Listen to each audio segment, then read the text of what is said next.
planned airdrops into Gaza are an ineffective distraction that could kill starving Palestinians.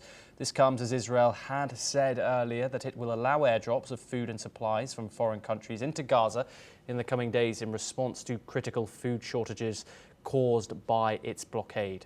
In a social media post, Lazzarini said that the airdrops won't reverse the deepening starvation in Gaza and instead called for the lifting of the siege in the enclave. Lazzarini also called upon Israel to allow UN and its partners to operate at a scale in Gaza without bureaucratic or political hurdles. We're now once again joined by Yossi Kapawasa. Yossi, the United Nations still wants to deliver aid into Gaza. Israel has said that it won't let the organisation into the Gaza Strip. People are asking why. What can you say about this? Well, first of all, we do allow them to operate there for the time being. And the problem is that the UNRWA are very closely cooperating with Hamas. And we have found that many of their people were in part of the 7th of October attack. And that's why we are so upset with what they're doing, but we still allow them to operate. And we think that in the longer run, that's what they complain about. In the longer run, we should find a way to deliver aid not through UNRWA. And that's the point where we disagree.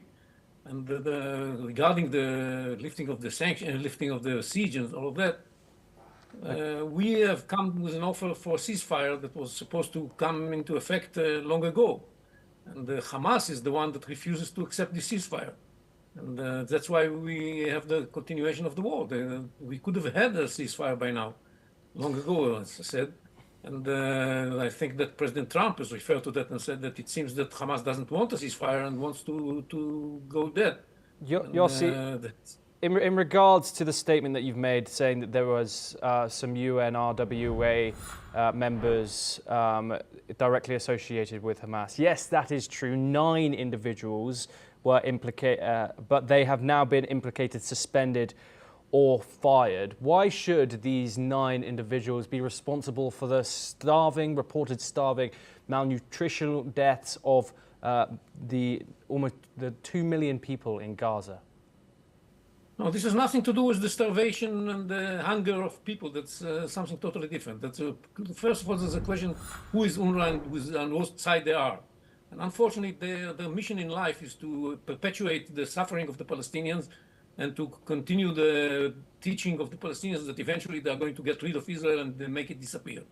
This is the education that they provide, and this is the people that man the organization. It's not only the 9 that were proven to be involved in the attack. Many others are members of Hamas and support Hamas, and there are close relationships between Hamas and UNRWA. That's one story.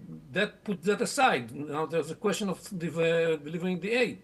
And that's something different, that in spite of our problems with UNRWA, we allow the UN to be involved in delivering aid in the northern part of Gaza. And unfortunately, they do not perform properly. And this causes much of the problems with the aid distribution. Much of the aid goes into the hands of Hamas. And this makes it difficult for people that need the aid to get it. It's not that we do not allow them to get the aid. We bring in a lot of trucks full of supplies, and they just don't distribute it properly.